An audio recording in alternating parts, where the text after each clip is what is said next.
महालक्ष्म्यै नमो नमः। ॐ विष्णुप्रियायै नमो नमः। ॐ धनप्रदायै नमो नमः। ॐ विश्वजनन्यै नमो नमः। అందరికీ నమస్తే అండి. శ్రీ శక్తి ఆరాధనకి స్వాగతం. క్షమించండి, వీడియో చాలా లేటుగా పోస్ట్ చేస్తున్నందుకు. నేను మీకు పెట్టే పూజా వీడియోస్ అన్నీ పాపనే తీస్తుందండి. తనకిప్పుడు మిడ్ టర్మ్ ఎగ్జామ్స్ బ్రేక్ రావటం వల్ల వీడియో చేయలేకపోయాను. ఇప్పుడు కూడా నా అంతటా నేనే ఒక హ్యాండ్ పెట్టి ఇలా వీడియో తీస్తున్నాను. మరి మీరు అడ్జస్ట్ చేసుకోండి. ఎందుకంటే ఇంకో థర్డ్ పర్సన్ని నేను అలో చేయనండి దేవుడి రూమ్లోకి. ఇంకా మా వారు మార్నింగ్ వెళ్ళి ఈవినింగ్ వస్తారు. సో అందుకే లేట్ అయిపోయింది. సరేనా? ఈ వీడియోలో మీకు ధనత్రయోదశి దీపావళి పూజా విధానంతో పాటుగా మీకు ఒక మంచి ఇన్ఫర్మేషన్ ఇస్తానండి. ఎవ్వరు కూడా మిస్ కాకుండా చూడండి. నేను దానిమ్మ రసం తీస్తున్నానండి. ధనత్రయోదశి రోజు, దీపావళి రోజు అమ్మవారికి తప్పకుండా దానిమ్మ రసంతో అభిషేకం చేయండి. చిన్న చిన్న విగ్రహాలు ఉంటాయి కదా, ఎంత ఒక 2-3 స్పూన్లు దానిమ్మ రసంతో అభిషేకం చేస్తే సరిపోతుంది. ఎందుకంటే మనకు ఆవు పాలు చేస్తే అమ్మవారికి చాలా మంచిది కాబట్టి మీకు ఒరిజినల్ ఆవు పాలు దొరికితే తీసుకోండి. నాకైతే ప్యాకెట్ పాలు కూడా నేను అంతగా చెయ్యను, కానీ వెళ్ళి తెచ్చుకుంటేనే చేస్తాను.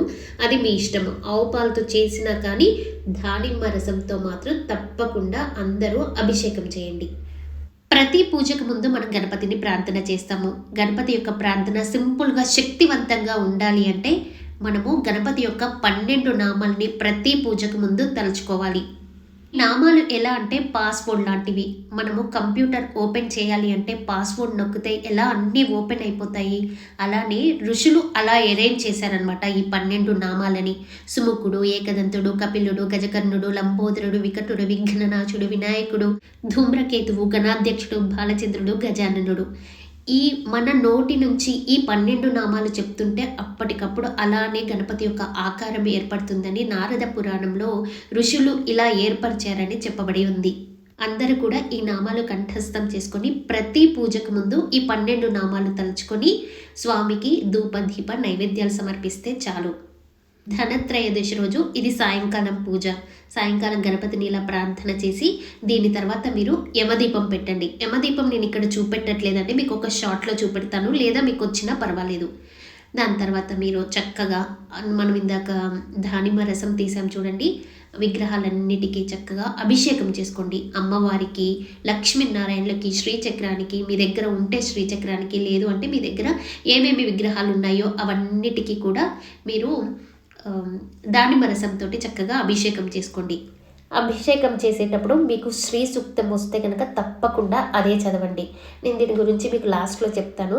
అయితే శ్రీ సూక్తం చదివేటప్పుడు నేను రోజ్ పెటల్స్ని వాడతానండి. ఎందుకంటే వేరే పూజలో ఎక్కడా నేను రోజ్ పెటల్స్ని యూజ్ చేయను.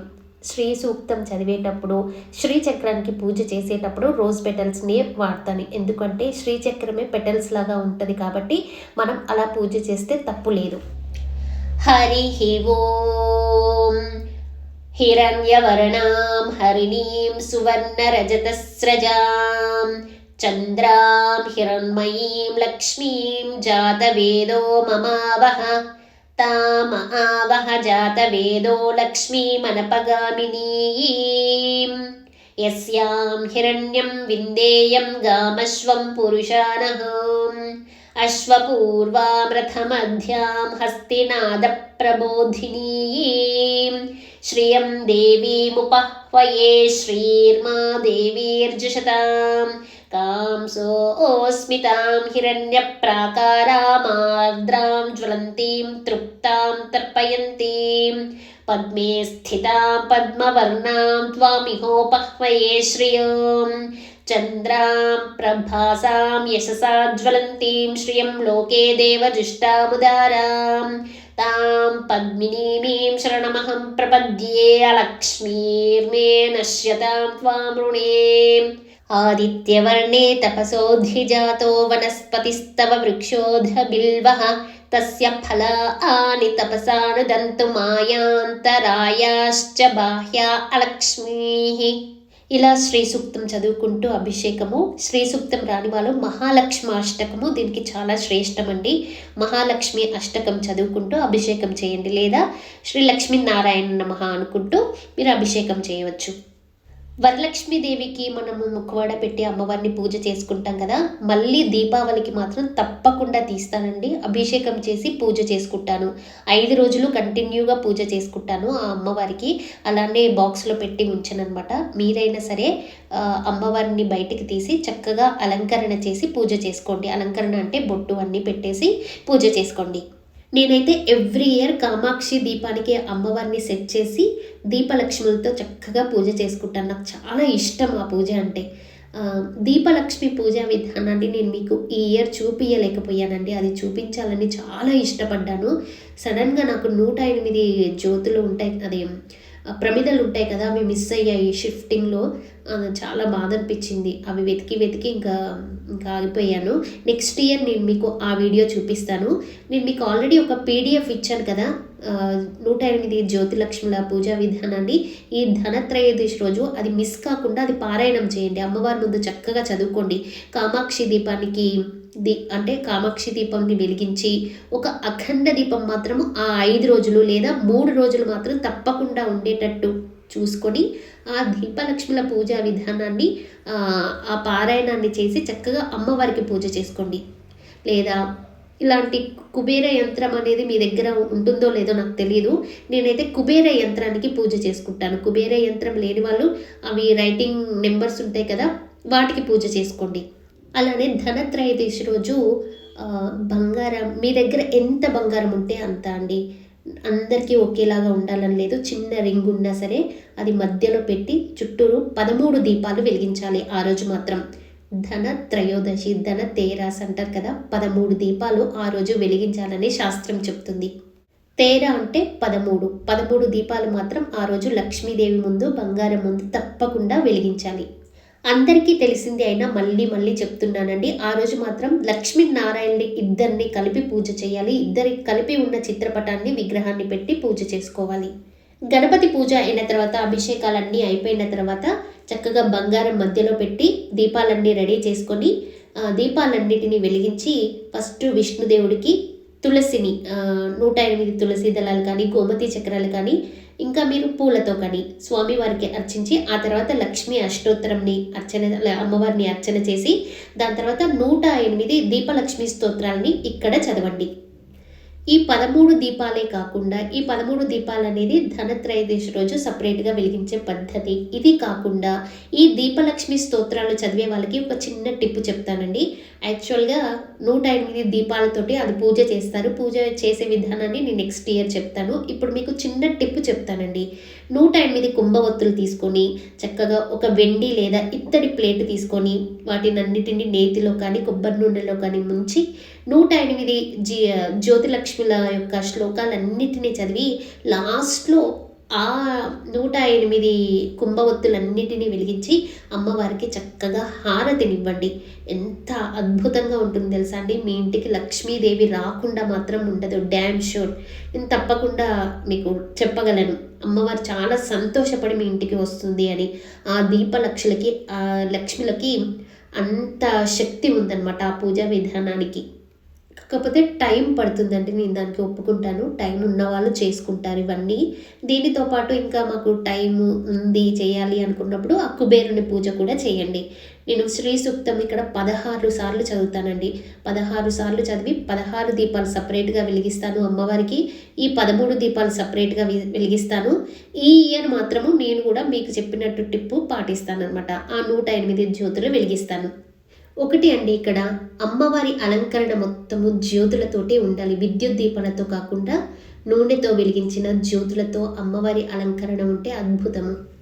ఒకటి అండి, ఈ ధనత్రయోదశి దీపావళి రోజున మనం చేసే అమ్మవారి అలంకరణలో భక్తి కనపడాలి, కానీ ఆడంబరాలు ఆర్భాటాలు ఉండకుండా చూసుకోండి. ఎవరిది వాళ్ళకి తెలుస్తుంది నేను భక్తితో చేస్తున్నానా లేకపోతే ఇంకా ఏమి అని.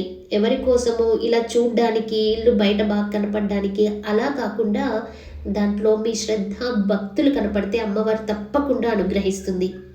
నేను ఇంకా మీకు చాలా తక్కువ చూపెట్టానండి, ఎందుకంటే అన్ని దీపాలు చూపెట్టి షో ఆఫ్ లాగా ఉంటుందని నేను అన్నీ తీయలేదు. నా దగ్గర ఎన్ని దీపాలు ఉన్నాయో అవన్నీ దీపావళికి తీస్తాను, పర్సనల్ పూజకి.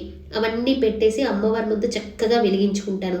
చూసే వాళ్ళకి అది ఎలా ఉంటుందంటే షాప్ లాగా పెట్టినట్టు ఉంటుంది, కానీ నేను కొన్నది అమ్మవారి దగ్గర వెలిగించడానికి. దీపావళికి మాత్రం చక్కగా మొత్తం జ్యోతులతోటే నింపేస్తాను. ఈ ధనత్రయోదశికి మాత్రము ఇలా మీరు గోధూళి టైం తర్వాత చక్కగా దీపాలన్నీ వెలిగించి ఎప్పుడైనా పూజ చేసుకోవచ్చండి. ఒక టైము అని ఏమీ లేదండి. గోధూళి టైం తర్వాత మీరు చక్కగా ఎప్పుడైనా పూజ చేసుకోవచ్చు, ఎంతసేపు అయినా పూజ చేసుకోవచ్చు. అలానే దీపావళికి కూడా సేమ్, దీపావళికి కూడా ఇదే పూజా విధానాన్ని చేసుకోండి. లేదు అంటే కనకదార స్తోత్రాలు ఇంకా వేరే తిప్పి వేరే ఉంటాయి కదా, అవన్నీ చదువుకోండి. కానీ ఫస్ట్ ఇంపార్టెన్స్ పూజకి ఇవ్వండి. ఇంకా దీపావళిని కాళరాత్రి అని అంటారు. ఆ రోజు ఉగ్రదేవతల్ని పూజిస్తారు, అంటే కాళికాదేవిని కూడా పూజ చేస్తారు.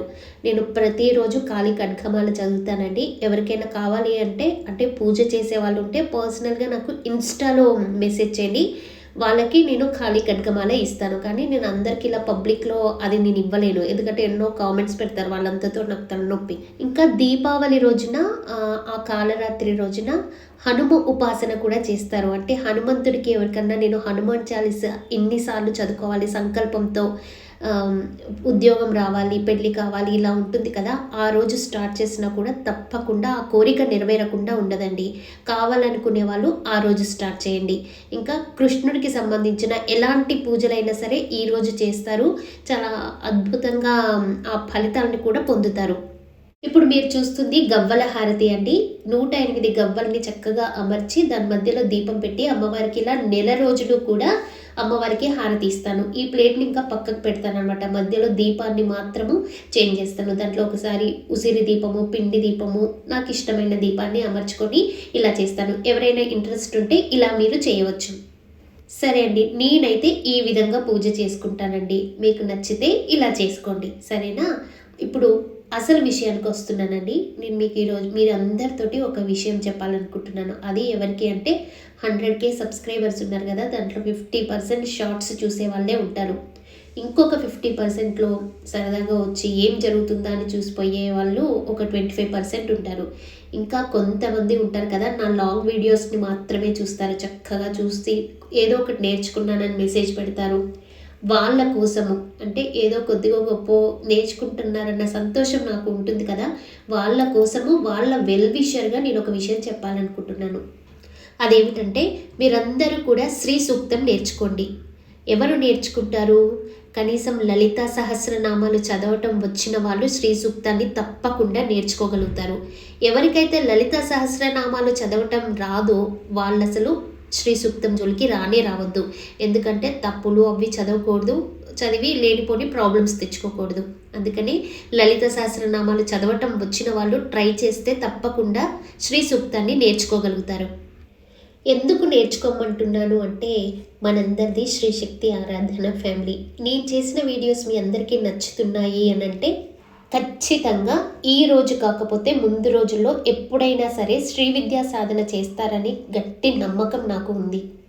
అయితే సహజంగా మీ అందరికీ వచ్చే డౌట్ ఏమిటంటే, ఇప్పుడు శ్రీ సూక్తానికి శ్రీ విద్యకి సంబంధం ఏమిటండి అని అడుగుతారు కదా, అదే చెప్తున్నానండి. ఇప్పుడు మనం దేనికైనా ఒకటి మాట్లాడుతున్నామంటే మీరు చెప్పే ప్రమాణం దేంట్లో ఉంది, ఏ శాస్త్రంలో ఉన్నది అని అడుగుతారు కదా. అయితే శృతి పురాణ రహస్యంలో ఈ విషయం చెప్పబడింది. అదేమిటంటే క్షీరసాగర మంథనం జరిగింది, అందరికీ తెలిసిందే. అది కూడా 5 లక్షల సంవత్సరాల క్రితం జరిగిందని అంచనా. అయితే మొదట కామధేనువు పుడితే దాన్ని సురభి అని పేరు పెట్టి వశిష్ఠులకు ఇచ్చేశారు. ఉచ్చై శ్రవణులు బలిచక్రవర్తులకు ఇచ్చేశారు. ఐరావతమేమో ఇంద్రుడి తీసుకున్నారు. 8 ఆడగుర్రాలు, 8 మగ గుర్రాలు, కౌస్తుభము, పద్మరాగాలు, ఇంకా అప్సరసలు ఇవన్నీ పుడతాయి. దాని తర్వాత లక్ష్మీదేవి ఆవిర్భవిస్తుంది. లక్ష్మీదేవి విష్ణువుని వివాహం చేసుకొని విష్ణు చింతకు చేరుతుంది. ఆ తర్వాత చిక్లిత, కర్దమ అని వేదిక పుత్రులు పుడతారనమాట. దాని తర్వాత చిక్లిత తన తల్లిని స్తుతిస్తూ మొదటి రుక్కుని, మొదటి సూక్తాన్ని స్తుతిస్తాడు. అదే మొదటి సూక్తం, హిరణ్యవర్ణాం హరిణీం సువర్ణ రజతస్రజాం చంద్రాం హిరణ్మయీం లక్ష్మీం జాతవేదో మమావహ. ఇలా 16 ఉంటాయి కదా రుక్కులు, దాంట్లో 16వది ఫలశ్రుతి, అది బ్రహ్మ స్తుతిస్తాడు. దీంట్లోనే ఒక రుక్కుని నారాయణుడు కూడా స్తుతిస్తాడు. ఇలా ఒక్కొక్క యుగంలో ఒక్కొక్క సూక్తము బయటకి అవతరించిన తర్వాత అప్పుడు లక్ష్మీదేవి ఈ సూక్తాన్ని నేను సాధన చేయాలి అని అనుకుంటుంది. లక్ష్మీదేవి శ్రీ సూక్తాన్ని సాధన చేసిన ఎన్నో సంవత్సరాలకి లలితాదేవి ప్రత్యక్షమవుతుంది. ప్రత్యక్షమయ్యి లలితాదేవి నీకేం వరం కావాలో కోరుకోమంటుంది. అప్పుడు లక్ష్మీదేవి ఇలా అంటుంది, ఆదిపరాశక్తి, నేనే స్వయం శ్రీని, స్వయం లక్ష్మిని, అన్నీ నా దగ్గరే ఉంటాయి, ఈ ప్రపంచమంతా నాతోనే నడుస్తుంది, నాకు ఇంకేమి కావాలమ్మా, నాకు అలాంటి కోరికలు ఏమీ వద్దు, కాకపోతే నాకు ఒక వరం కావాలమ్మా, నేను ఈ క్షణం తర్వాత ఎప్పటికీ నేను నీలో అంతర్లీనమైపోవాలి అని వరం కోరుతుంది లక్ష్మీదేవి. అప్పుడు లలితాదేవి ఏమంటుందంటే, ఈ వరాన్ని నేను కావాలి అనుకున్నా కూడా ఇవ్వలేను, ఎందుకంటే నువ్వు నాలో అంతర్లీనమైపోతే ఈ సృష్టి అంతా ఐశ్వర్యరహితమైపోతుంది కదా, సృష్టిలో లక్ష్మినే లేకపోతే ఏమి తింటారు, ఏమి తాగుతారు, ఎలా సంపాదించుకుంటారు, వాళ్ళ జీవన గమ్యం ఇదంతా ఏమైపోతుంది అని నేను ఈ వరం ఇవ్వలేను అని అంటుంది లలితాదేవి. అప్పుడు లక్ష్మీదేవి ఏమంటుందంటే, ఓ ఆదిపరాశక్తి, నా సాధన వల్ల నువ్వు సంతోషపడితే కనుక నాకు ఇదే వరం కావాలి, లేకపోతే ఏమీ వద్దమ్మా అని అంటుంది. అప్పుడు లలితాదేవి ఏమంటుందంటే, నీ సాధన వల్ల, నీ భక్తి ప్రేమల వల్ల నిన్ను చాలా ప్రసన్నురాలయ్యాను, నేను నీకు తప్పకుండా వరం ఇస్తాను, ఈ క్షణం తర్వాత నేనే నీలో అంతర్లీనమైపోతాను అని వరమిస్తుంది లలితమ్మవారు. ఆ రోజు ఆ టైంలో లలితమ్మ వారి నోటి నుంచి ఒక మంచి మాట వస్తుంది. అదేమిటంటే, ఈ రోజు నుంచి శ్రీ సూక్తమే షోడశి విద్య అవుతుంది అని, అదే శ్రీ విద్య అని అంటుంది. అలానే నేనే నీలో అంతర్లీనమై మహాలక్ష్మిగా ఖ్యాతి చెందుతాను అని అంటుంది లలితమ్మవారు. శ్రీ సూక్తంని చదవటం వల్ల లేదా సాధన చేయటం వల్ల శ్రీ మహాలక్ష్మీదేవి యొక్క కృపనే కాకుండా శ్రీ విద్య, శ్రీ మహావిద్య లలితాదేవి యొక్క కృప కూడా లభిస్తుందని అర్థము. అలానే ఎప్పటికీ నేను నీలో స్థిరంగా ఉండిపోతాను అంటుంది లలితాదేవి. అందుకని శ్రీ విద్య సాధన చేయాలి, చేసుకోవాలి, నేను తప్పకుండా సాధన చేయాలి అనే వాళ్ళకి శ్రీ సూక్తం నేర్చుకోవడం అనేది ఒక ప్రిలిమినరీ స్టెప్. అర్థమైంది కదండి. మీరందరూ కూడా ఎలా నేర్చుకుంటారంటే, 16 రుక్కులు ఉన్నాయి కదా, దాంట్లో 16వ రుక్కు అనేది ఫలశ్రుతి.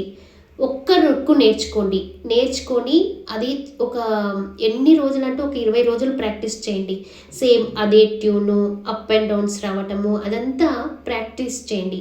ప్రాక్టీస్ చేసి ఎవరైనా పూజారి గారు, బాగా వేదం వచ్చిన పూజారి గారు ఉంటారు కదా, ఆయన చేతిలో ఒక దక్షిణ చేతిలో పెట్టేసి నాది కరెక్షన్ చేయమని చెప్పండి. అలా ఒక్కొక్క రుక్కు 15 రుక్కులు నేర్చుకునేసరికి ఒక 6 నెలలు పట్టచ్చు, సంవత్సరం పట్టచ్చు, పర్వాలేదు. మీరు నేర్చుకోవడం అనేది మీది గోల్ అంతే.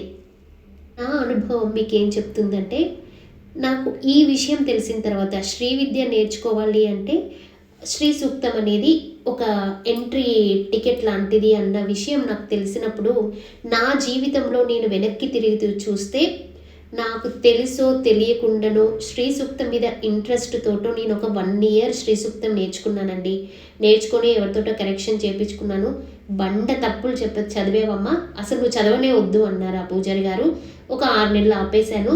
మళ్ళీ దాని మీద ఇంట్రెస్ట్ తగ్గిపోలేదు. నాకు మనసు ఎక్కడో గుంజుతుంది నేర్చుకోవాలని. మళ్ళీ వేరే ఎక్కడో కింద మీద పడి నేర్చుకొని ఫస్ట్ శ్రీ విద్యా ఉపాసకురాలు ఒక ఆంటీ పరిచయం అయ్యారు. అప్పుడు తను కరెక్షన్ చేశారు. ఒక 1.5 year తర్వాత అదేమో కరెక్షన్ చేశారు. అప్పుడు నావి ఏమి మిస్టేక్ పోలేదు. ఒక అలక్ష్మిని క్లియర్గా పలకమ్మా అని చెప్పారు, మిగతా అదంతా కరెక్ట్గా పలుకుతున్నామని చెప్పాను. అయినా కానీ నేను తనతోటే కాదు 2-3 కరెక్షన్ చేయించుకున్నాను. అందరూ కరెక్ట్గా చదివానని చెప్పారు. సంతోషం అనిపించింది, నేర్చుకున్నాను. ఇంతకీ దాని తర్వాతనే నాకు శ్రీ విద్యలో ఎంట్రీ దొరికిందండి. ఇదంతా అనుభవం అన్నమాట. ఎంట్రీ దొరికిన తర్వాత గురుమంత్రము, బాల, గణపతి తర్పణాలు, రాజశ్యామల, వారాహి ఇంతవరకు వచ్చిన తర్వాత నేను కావాలని ఆగిపోయాను అన్నమాట. ఎందుకు ఆగిపోయాను, ఎందుకు ఆపవలసి వచ్చింది అనేది మీకు ఎప్పుడైనా సందర్భం వచ్చినప్పుడు చెప్తాను. బట్ నాది శ్రీ విద్య కంప్లీట్ కాలేదండి. ఎవరో మొన్న అన్నారు మీరు శ్రీ విద్య ఉపాసకులని. అలా నిజంగా శ్రీ విద్య ఉపాసకులు కూడా నేను శ్రీ విద్య ఉపాసకురాలిని అని ఎవ్వరూ చెప్పుకోరు. నేనైతే అసలు కాదండి, మీరు నన్ను అలా అననే అనొద్దు. నాది అంతవరకు ఆగిపోయింది, మధ్యలో ఆగిపోయింది. ఎందుకు అనేది మీకు సందర్భం వచ్చినప్పుడు తప్పకుండా చెప్తాను. అలానే మీకు ఈ వీడియోకి సంబంధించిన ఎలాంటి డౌట్స్ ఉన్నా కూడా కామెంట్ సెక్షన్లో పిన్ చేయగలరు. అందరికీ దీపావళి శుభాకాంక్షలు. శ్రీమాత్రే నమః. స్వస్తి.